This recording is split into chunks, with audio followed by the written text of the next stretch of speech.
हमारी जो दीदी है ना, ये सद्ज्ञान की, सद्भाव की, सद्गुणों की, धर्म की, पुरुषार्थ की, पराक्रम की, सारी दिव्यताओं की जो है ना, वो प्रतिमूर्ति है, उनका विराट रूप है। तो मुझे जो है बस इतना ही कहना है कि अपनी जो है थोड़ी सी ज्ञान की, प्रेम की, करुणा की, शौर्य की, पराक्रम की, आनंद की, जो आप और थोड़ी वर्षा करो। तुम लोग तो पहले से ऊर्जा से भरे हो, अब ये ऊर्जा बांटनी है ना। सबसे पहली बात है वो जो अपनी पहचान हो जाए ना तो फिर बात बन जाती है। वो एक भेड़ों के रेवड़ में रहता था ना जो शेर, उसको पहचान गया वो अपने आप को। आप भी अपने को पहचान गए हो, इसलिए ऊर्जा से भरे दहाड़ रहे हो। लोग कहते हैं कि परिचय, स्त्री का परिचय क्या है। पूज्य स्वामी जी कह रहे हैं कि मैं कविता सुनाऊंगी।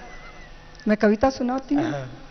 मेरा परिचय इतना कि मैं भारत की तस्वीर हूं, मातृभूमि पर मिटने वाले मतवालों की पीर हूं, उन वीरों की दुहिता हूं जो हंस हंस झूला झूल गए, उन शेरों की माता हूं जो रण प्रांगण में जूझ गए। मैं जीजा की अमर सहेली, पन्ना की प्रतिछाया हूं, हाड़ी की हूं अमिट निशानी, मैं जसवंत की माया हूं, कृष्णा के कुल की मर्यादा, लक्ष्मी की।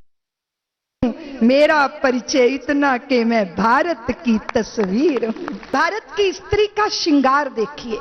हल्दी घाटी की रज का सिंदूर लगाया करती हूं, अरिशोणित की लाली से मैं पांव रचाया करती हूं, पद्मावत हूं रतन सिंह की, चूड़ावत की जौहर की भीषण ज्वाला, रणचंडी हूं पाषाणी, मां की ममता नेह बहन का और पत्नी का धीर हूं। मेरा परिचय इतना कि मैं भारत की तस्वीर हूं। कालिदास का अमर काव्य हूं मैं, तुलसी अमृतवाणी हूं गीता की, घर घर होता पारायण, मैं भूषण की शिवा भावनी, आल्हा का हुंकारा हूं, सूरदास का मधुर गीत, मैं मीरा का एक तारा हूं, वरदाई की अमर कथा हूं, रण गर्जन गंभीर हूं। मेरा परिचय इतना कि मैं भारत की तस्वीर। मैंने निवेदन किया कि हम अपने को पहचान जाएं तो सारी असहायता अलग हो जाती है। अपने स्वरूप में विराजना, अपने आप को पहचानना। और भारत की स्त्री, भारत की नारी जिस दिन स्वयं को पहचानेगी, उस दिन देश के अंदर बेचारे पैदा होना बंद हो जाएंगे। वो जो वासनाओं के कीट कीड़े चाकर नहीं, अपितु प्रार्थनाएं चित्त में गुनगुनाएंगे ऐसी। और फिर देखो देवियों, मैं अभी स्मरण कर रही थी कि सरदार भगत सिंह जब फांसी के फंदे पे झूले तो उनकी माता विद्यावती आंखों में उनके आंसू आ गए। तो लोगों ने कहा अच्छा नहीं लगता, एक बलिदानी की मां होकर आप रो। विद्यावती ने कहा मैं अपने पुत्र की शहीदी पे नहीं रो रही, मैं अपनी कोख पे रो रही हूं। काश मेरी कोख ने एक और भगत सिंह को जन्म दिया होता तो मैं उसको भी देश के चरणों में समर्पित कर देती। आज आपको योग के इस संदेश के नारी को बताना है कि उसकी संतानों का परिचय सुपरस्टारों से, फिल्मी दुनिया से ही नहीं होना चाहिए। अच्छे और सही सुपरस्टार तो सीमा पर खड़े अपने सीने पर गोलियां झेलते हैं, वो जो राष्ट्र की रक्षा में सन्नद्ध है। हाँ, मैं स्वागत करती हूं क्रिकेट की बॉल पे ठक ठक ठक बल्ला मारने वालों का, लेकिन ये बहुत बड़ा पुरुषार्थ नहीं है। पुरुषार्थ वो है जो तिल तिल करके अपने आप को होम करते हैं, राष्ट्र के निर्माण में लगते हैं। उन सैनिकों के साथ हमारी चेतना जुड़नी चाहिए। इसलिए सबसे बड़ा वातावरण राष्ट्र के अंदर क्या बनना चाहिए? राष्ट्रभक्ति का वातावरण। मेरा राष्ट्र ही सर्वोपरि है, मेरे राष्ट्र का हित ही सर्वोपरि है। सारे भेदभाव हट जाएं, धर्म और सारी संप्रदाय और जातियों की दीवारें। और वो कैसे? पतंजलि के योग के माध्यम से सबको आत्मा की एकत्व का दर्शन कराएंगी देवियों। तब सबको समझ में आएगा कि कोई खुशी नहीं अपनी भर, कोई पीड़ा नहीं पराई। अब एकजुट आप करेंगी क्या बताकर? सबके भीतर कौन है? सत्य चित्त आनंद स्वरूप हमारा ईश्वर। एक में सारे एक है, सच तो ये है इस दुनिया का हाकिम और हजूर एक है, हर मानव माटी का पुतला हार एक है, गहराई तक जाके देखो सब धर्मों का सार एक है, एक वाहेगुरु एक परमेश्वर कृष्ण और रहमान एक है, नाम भले ही अलग अलग हों भक्तों के भगवान एक है, नाम रूप की बात छोड़ दो इंसानों की जात एक है, मन से मन की तार जोड़ लो सीधी सच्ची बात एक है। बस इस एकत्व का जिसकी बात पूज्य महाराज श्री कर रहे थे कि दीदी और तत्व है, हम सब के बीच में एकात्म भाव एक भाव जब हम अपने रूपों को छोड़कर स्वरूप में विराजमान होते हैं।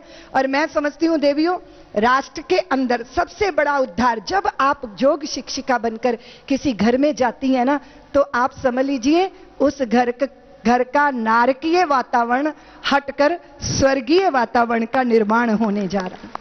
क्योंकि पति पत्नी भयंकर युद्ध होता है, बाप रे। वो कहती है तू तो पूरा का पूरा जानवर ही निकला। शाम को उसको समझ आया कि ये तो मैंने गलत कह दी बात। मांगने गई, बोले देखो मैंने तुम्हें जानवर कह दिया। वो बड़ा समझदार था। तो कहा है तू मेरी जान है, मैं तेरा वर हूं, कहानी खत्म कर। अगर तिल का ताड़ बन सकता है तो ताड़ का तिल भी तो बन सकता है। चीजें सहज भी तो हो सकती हैं। हम इतने क्लिष्ट क्यों हो गए? आस्था चैनल के सामने बैठकर योग करते हैं, सारा दिन उनका जीवन धन्य रहता है, कृतार्थ रहता है, क्रोध नहीं करते, गुस्सा नहीं करते। क्योंकि स्वामी जी मुस्कुरा के हंसते हंसते योग कराते हैं तो सारा दिन चेहरे पर मुस्कान रहती है।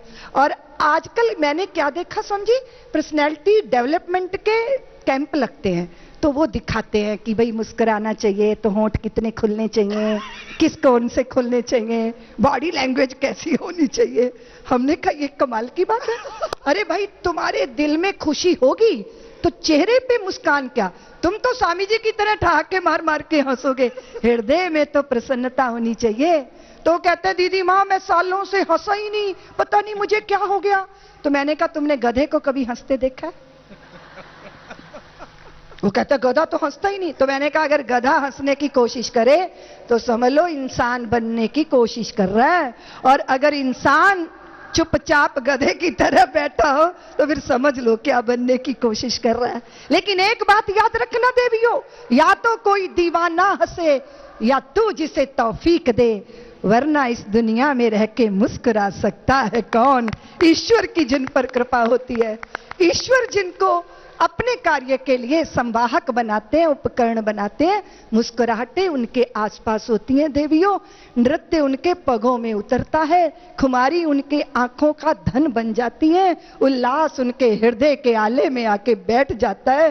वो चलते हैं तो दिशाएं उनके साथ चलती हैं, वो जिधर झांक ले उधर सृष्टि सृजन करने लगती है। और अभी मैं आई जब तो हमने देखा कि यहाँ पर एक रिसर्च सेंटर, तो ब्रह्म जी बोले कि अभी थोड़े दिन पहले हम आए थे, ये तो हमने नहीं देखा।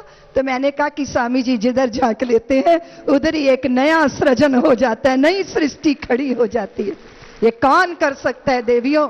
जो स्वयं अकिंचन है, जो स्वयं त्यागी है, जिसको स्वयं के लिए कुछ एकत्रित नहीं करना, और वही समाज का कल्याण कर सकता है।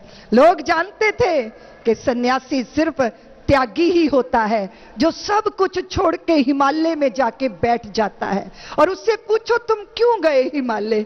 बोले क्रोध जीतने के लिए गया। अब हिमालय से उतरकर जब भारत में बाबा आते हैं ना तो सारा समाज उनके पैर छूने के लिए दौड़ता है, और भीड़ में से किसी का पैर उसके पैर पर पड़ गया। इतने में ही महात्मा जी को इतना क्रोध आया, बोले बदतमीज मूर्ख, तुम्हें साधुओं की इज्जत करनी नहीं आती? तुमने देखा नहीं मेरे पैर के ऊपर पैर धर दिया? तो किसी समझदार ने, पूज्य महाराज श्री जैसे संत ने हाथ पकड़ के कहा कि महात्मा हिमालय क्या करने गए थे? बोले क्रोध जीतने गया था। हिमालय 25 साल तुम्हें जो नहीं बता पाया, भीड़ ने एक पल में बता दिया कि तुम किस स्तर पर जी रहे हो। इसलिए त्याग की परिभाषा क्या है? स्वामी जी ने देश को परिभाषित करके बताई, त्याग का अर्थ कर्म त्यागना नहीं है, अपितु पुरुषार्थ, मेहनत, परिश्रम करना है। सारे देश के अंदर माहौल अजगर करे ना चाकरी, पंछी करे ना काम, दास मलूका कह गए सबके दाता राम, पूरा देश हाथ पे हाथ धर के बैठ गया। रात भर मच्छर मारते मारते बीतती है, पानी पीने के लिए नहीं है, शौचालय शौच के लिए नहीं है, और हम कहते हैं हम तो बहुत बड़े ब्रह्म ज्ञानी हैं। इस भ्रांति ने भारत को श्रीहीन कर दिया। पूज्य स्वामी जी ने सन्यास की परंपरा को तेजस्विता दी। आओ पुरुषार्थ करते हैं, राष्ट्र के उत्कर्ष में तन मन समर्पित करते हैं। और कितना सुंदर है, बटोरने में नहीं। देवियों में अक्सर कहती हूं, जो बटोरा जाता है वो विषाद होता है, और जो बांटा जाता है वो प्रसाद होता है।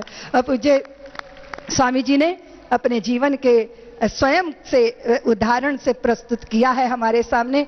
और एक बात कह के मैं अपनी बात पूरी करूंगी।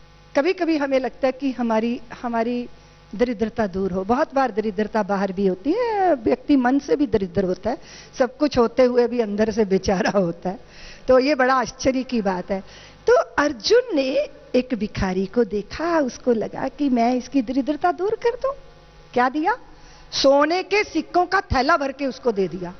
अब वो मस्त है। अब जिसको इतना सारा धन मिल जाए, उसके मन में बाबा जी की तरह थोड़ी आएगा कि योग ग्राम खड़ा कर दिया जाए, पतंजलि योग पीठ खड़ा कर दिया जाए, या फिर गुरुकुल की परंपरा। सारे उसको तो बस यही सूझा कि पत्नी गहने पहनेगी, पुत्र के पास घोड़ा गाड़ियां होंगी, ऐसा वैभव होगा।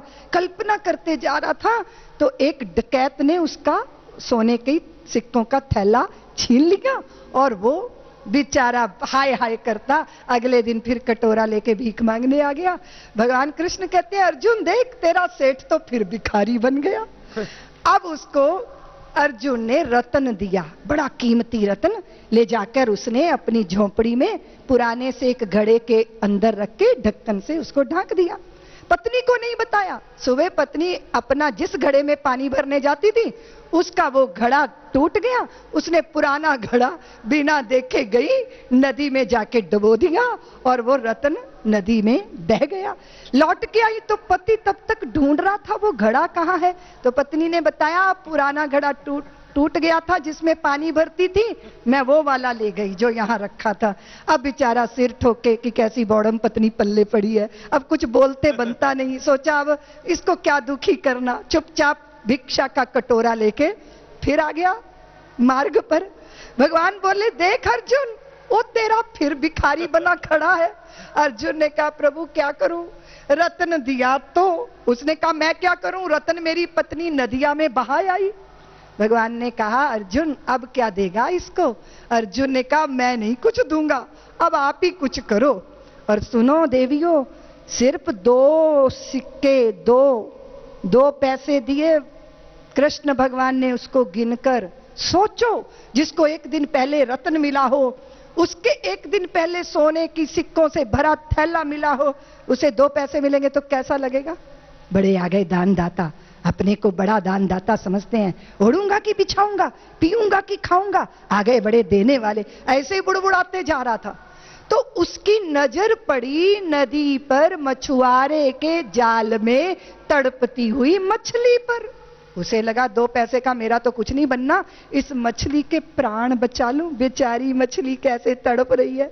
उसने 2 पैसे मछुआरे को दिए, मछली ली, कमंडल में पानी भरा, उसमें मछली छोड़ दी। प्यासी मछली ने खूब सारा पानी पिया, फिर उस पानी को उगल दिया। जैसे ही उगला तो रतन उसके मुंह से बाहर निकल आया, और जैसे ही उसने रतन देखा वो चिल्लाया, मेरा मिल गया, मेरा मिल गया, मेरा मिल गया। तो वो जो एक दिन पहले उसके थैला छीन के ले गया था ना, वो झाड़ी में बैठा धन गिन रहा था। उसने सोचा, इसने मुझे देख लिया और पहचान लिया, अब ये मेरी गत बनाएगा राजा के सामने। वो उसका धन वहीं छोड़कर वहां से भाग गया। अब इसका सब मिल गया। अर्जुन कहते हैं, प्रभु आप करामाती हो, आपने चमत्कार किया है। भगवान ने कहा, मैंने कोई चमत्कार नहीं किया, ना मैंने कोई करामात की। जब तुमने इसको बहुत दिया, इसे खुद के सिवा कुछ नहीं सूझ रहा था। और अर्जुन, जब मैंने इसको 2 पैसे दिए, इसे लगा कि मेरा तो कुछ नहीं बनना, मछली की जिंदगी बचा लूं। देखो अर्जुन, जो स्वयं के बारे में विचार करता है उसकी दरिद्रता कभी कोई छीन नहीं सकता। जो दूसरों के सुख का प्रयत्न करता है, उसका जो स्वयं के बारे में विचार करता है वो हमेशा दरिद्र रहता है, और जो दूसरे के हित का चिंतन करता है उसकी अमीरी को कोई छीन नहीं सकता। क्या है ये?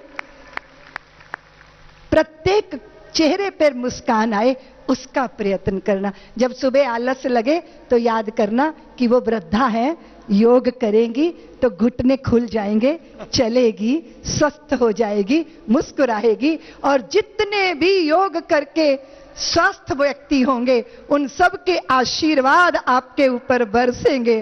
और देखो देवियों, धन इकट्ठा करना आसान है, पर जिनको आशीर्वादों की दौलत मिल जाती है वो परमात्मा की कायनात के सम्राट हो जाते हैं।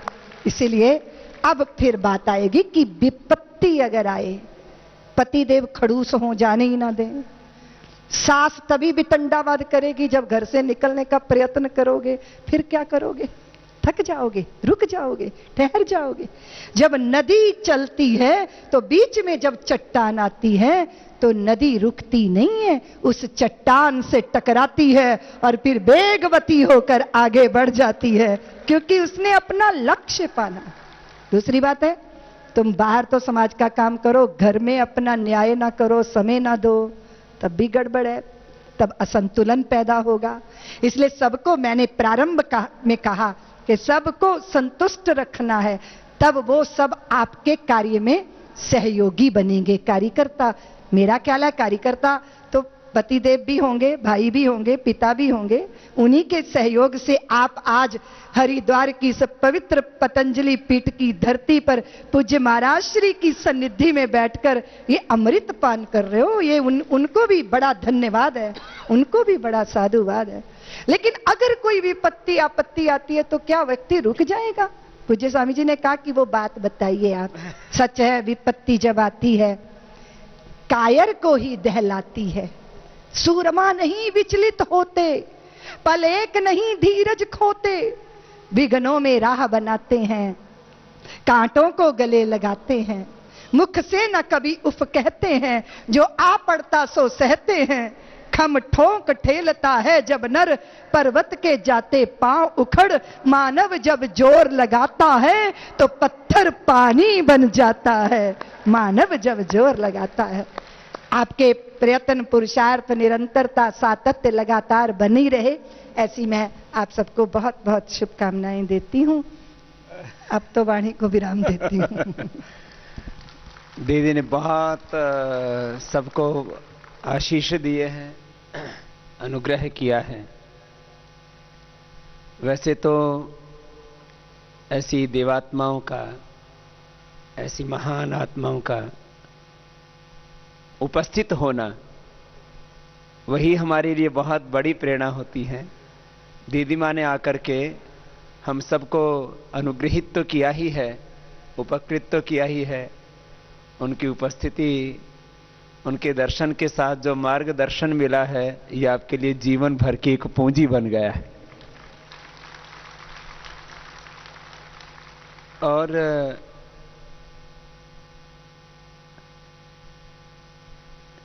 दीदी माँ को देखते ही आप सब इतने आह्लादित, इतने प्रसन्न।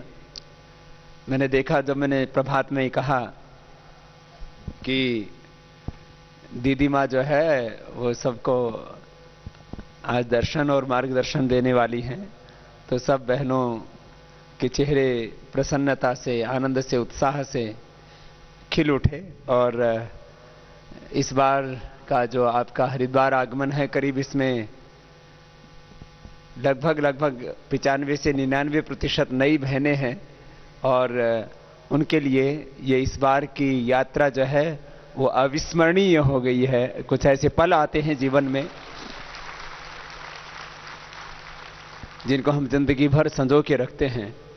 दीदी माँ का कहा हुआ एक एक वाक्य, एक एक शब्द, वो सबके लिए एक बहुत बड़ी प्रेरणा वो एक आप्त पुरुषों के वचन जैसा है।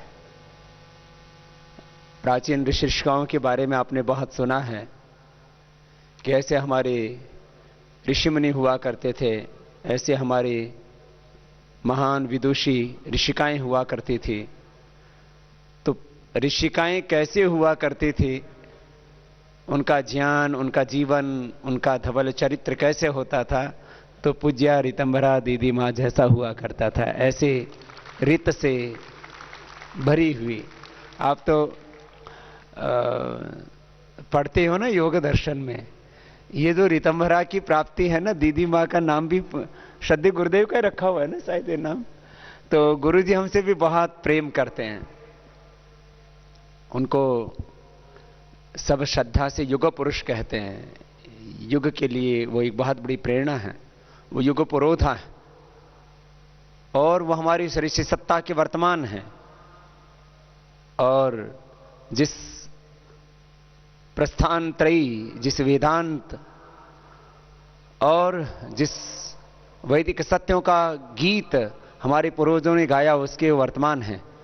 ऐसे परम श्रद्धेय प्रातस्मरणीय पूज्य परमानंद जी महाराज जी, जो हमारे युग पुरुष हैं, मुझे भी बहुत स्नेह करते हैं। बल्कि एक दिन हरिद्वार में शिविर हो रहा था, एक कार्यक्रम चल रहा था, तो मुझसे इतना प्रेम करते हैं, इतने करुणा उनकी, इतनी ममता, इतना वात्सल्य, इतना अनुग्रह उनका मुझ पर है। कहने लगे ये जो रामदेव है ना, ये अब ये युग पुरुष मुझे मत कहो, बोले ये है ये। तो फिर मैंने भी विनोद में कहा, मैंने कहा महाराज ऐसा मत करो, आपके शिष्य बोलेंगे ये जो है हमारे गुरु जो है गुरु जी इनको ज्यादा स्नेह करते हैं, ऐसे कहीं हम आत्मस्पर्धा ना हो जाए। तो ऐसा इतना उनका प्रेम, इतनी करुणा, उन्होंने दीदी को ये नाम दिया। आपने पढ़ा है ना योग सूत्र, ये कहां कैसे प्राप्त होती है ऋतंभरा? निर्विचार, बोलो, वैशारद्य अध्यात्म प्रसाद ऋतंभरा तत्र प्रज्ञा श्रुतानुमान प्रज्ञाभ्याम श्रुतानुमान प्रज्ञाभ्याम अन्य विषया विशेषार्थत्वात्। ऋतंभरा वो होती है जिसमें श्रुत, जो हमने सुना है श्रुति परंपरा से, वेदों से, शास्त्रों से, आप्त पुरुषों के, गुरुओं के वचनों से जो श्रुत है, और जो श्रुत नहीं है, जो हमने अनुमान किया है, जो अदृष्ट सत्य है, उससे भी परे ये परम सत्य का दर्शन कराने वाली विवेकवती प्रज्ञा, बुद्धि, मेधा, शक्ति है।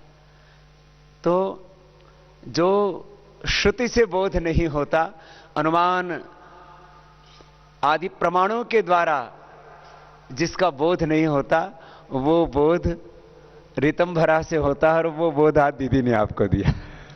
माने जो आगम से भी अगम्य है, ऐसी करुणा, ऐसा प्रेम, ऐसा वात्सल्य दीदी का है। और मैं तो दीदी से इतना पता नहीं कैसे, मुझे यही नहीं पता लगा कि कब इतना ये एकत्व, आत्मीयता, तद्रूपता हो गई। शरीर संबंध में एक बहन थी, मैंने तो उसका नाम भी ऋतंभरा ही रख दिया। तो जो है इतना मुझे ऋतंभरा शब्द भी बहुत अच्छा लगता है। मुझे लगता है आपकी ऋतम माने ऋतम एवं विभर्ति नान ऋतम, ऋत माने जो सत्य है, जो शाश्वत सत्य, नित्य सत्य है, परम सत्य है, उसका ही जो धारण करती है, ऐसी ऋतंभरा प्रज्ञा, मेधा आपके भीतर भी प्रतिष्ठित हो, ऐसे आशीष श्रद्धामयी दीदी ने आपको दिए हैं। और आपको एक आदर्श मां की, एक आदर्श पत्नी की, एक आदर्श बेटी की, एक आदर्श योगी, एक आदर्श साधिका की, जो भी मां के भिन्न भिन्न स्वरूप होते हैं, वो सारे स्वरूप दीदी ने आपको कहे हैं। और मुझे पूरा विश्वास है आप इन दिव्यताओं को धारण करेंगी और आपसे इस धरती पर समग्रता से चारों ओर से सब प्रकार की दिव्यता घटित होगी, अवतरित होगी और आने वाले 10, 15, 20, 25 वर्षों में आपका पुरुषार्थ और आपके द्वारा किया जाने वाला ये परमार्थ इतना रंग लाएगा कि भारत निश्चित रूप से दोबारा से ये ऋषि ऋषिकाओं का देश बन जाएगा। ऐसा आपको पुरुषार्थ और परमार्थ पराक्रम करके दिखाना है।